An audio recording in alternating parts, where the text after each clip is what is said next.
Man, what's up, everybody? Welcome back to another episode of EOS. It's 1090 Jake, man. I'm rocking with y'all rocking with me. And for this video, we're going to be speaking on Orlando rapper Glock 9's associate, Afnf Metemo, who was bailed out on a murder charge only to be killed hours later.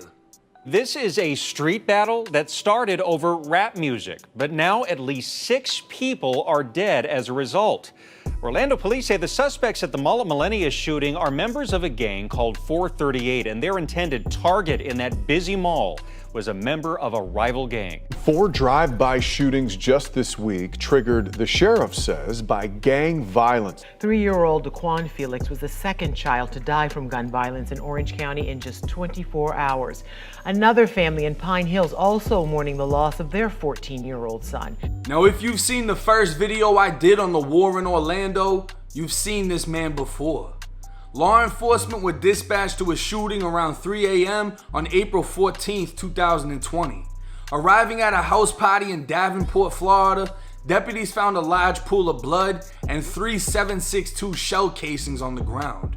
Several witnesses at the party reported seeing Demetrius Cox, known as Afnf Metemo, dancing at the party with the Draco-style semi-automatic pistol, a firearm that shoots 7.62 ammunition. The woman renting the home was told by her sister someone at the party had a weapon, so she made an announcement that Meat and another man named Sauce should leave the party, which they did, later walking towards a black SUV. Witnesses recalled another man at the party with a gun, Wolf Luma, who had a black Glock hanging out of his waistband in the house. He waited 20 to 30 minutes after Meat left the party, then Wolf and a man named Rakeem Perry walked out. Witnesses saw Wolf and Meat engaged in a verbal altercation near their vehicles, and gunshots shook the quiet neighborhood shortly after. Rakeem drove Wolf 20 minutes away to the Dr. Phillips Hospital in Orlando, calling Wolf's mom on the way there. When she arrived at the hospital, Rakeem told her him and Wolf had guns and shot at Meat and Sauce first after they started the argument. He later recanted the statement, saying Wolf never had a gun, going against witnesses at the party who described him having a black Glock. Not only that, but after Wolf was shot, witnesses saw him laying on the ground with a Glock next to his body. The firearm was taken by someone at the party and was missing by the time police arrived. Another witness said Wolf put the gun in a vehicle before the shooting. Meat was interviewed by investigators, testifying he saw Wolf arguing with other males in the parking lot and fire a gun at them. He stated he then ran from the scene, jumped a wall, and called a friend to pick him up, and denied ever dancing at the party with the gun. 2 days later, Meat was arrested on a first-degree murder warrant. His defense attorney fought over a period of months to have the case thrown out over the fact that the time limit the state had to file charges expired, but prosecutors were able to use COVID-19 as an excuse. The courts did find that the state had not met its burden of proof that Meat committed murder. While Meat was identified as being at the scene by multiple witnesses, and 3 7.62 shell casings were the only shell casings at the scene, the defense suggested Meat may be immune from prosecution, primarily because Wolf Luna was said to be armed by witnesses and a statement from Rakeem Perry that he and Wolf shot first. Based on the evidence presented, the courts cannot exclude immunity in the fact that there's evidence that prevents the state from providing the burden required. Based on those findings, Meat was entitled to be released on a $200,000 bail under the conditions he doesn't possess any weapons or have contact with the witnesses in this case. In Florida, only 10% is required to make bail, and in Meat's case, that's $20,000. Almost 7 weeks later, Meat was released back onto the streets of Orlando. Sunday, March 7th, 2021, Meat was released on bail for his 21st birthday, only to be gunned down hours later. Orlando PD received a call for shots fired in one location, while another call came in for a gunshot victim a half-mile from the first location. 21-year-old Meat was pronounced dead at the scene around 5 a.m., and his mother would go on to speak to the news. I ain't shocked, but I ain't expect it was gonna happen this fast.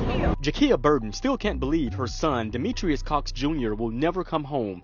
She told News 6 that he was the man found shot and killed in Paramore early Monday morning, hours after he turned 21 years old. I mean, I ain't saying my son was a saint. He didn't have his share of time. He was a high school graduate who Burton said had a football scholarship, but he got involved with the wrong crowd. The murder Meat was charged with has been described by investigators as popping off the Afnf versus 438 war in Orlando, led by two rival rappers Glock 9 and Hot Boy. Meat was an associate of Glock 9, who's currently inside of the Orange County jail fighting 5 attempted murder charges. Following Meat's arrest, multiple shootings would take place, including 2 separate drive-bys, killing the 3-year-old son of a rapper and a 14-year-old boy whose shooter was seen hanging out of a car window with an AK-47. Now this case, it's continuous because it relates to every other case that's been coming out of Orlando that I spoke on in my previous videos. I mean, there's multiple people that have died on both sides. There's people that are just being taken out, and right after one dies, a diss song comes out about the other one, and it just fuels the endless cycle of war. And whoever gets killed in between now and then, it is what it is. Innocent bystanders, nobody's excluded from death. Now this must have hit Glock 9 hard because, you know, he's inside of jail. And while Meat was in another jail, at least he was inside of jail. As everyone knows, it's from the streets. Jail is safer than the streets. You might get poked up, you might get cut, you might get beat up, but the odds of you dying are less than if you're free in society, as sad as it is to say, which is why a lot of parents will leave their kids inside of jail. They won't pay the bail because they know what's gonna happen when they come out. They're either gonna kill something or they're gonna get killed. Now the first thing I thought of with this case was Barbo from Chicago, who walked out of the county jail and got killed like damn near immediately. In this case, it was a couple hours later, and it was said he might have been celebrating his birthday, so who knows if they were on live or whatever, but it was reported that there was a large group gathering. Somebody probably came through, started firing it up, and it ended how it ended. But Meat went to a Christian school. He had a scholarship for football. This is somebody that could have lived one of the most positive lives. And it's a perfect example of what happens when you mix with the wrong people. What happens when you have opportunities but you waste them. You go and do what's easier. You go and do what everyone else is doing. How many people in your circle would have killed to be in the position you're in? You're gonna go play college football? But he chose the streets instead, and he fell victim to the streets. And that's the thing about the streets, is there's no sympathy. There's no forgiveness. When the streets come for you, it is what the fuck it is. Nobody is excluded from death. But with that being said, it's 10 out of Jake. I'm rocking with y'all, y'all rocking with me. Until next time.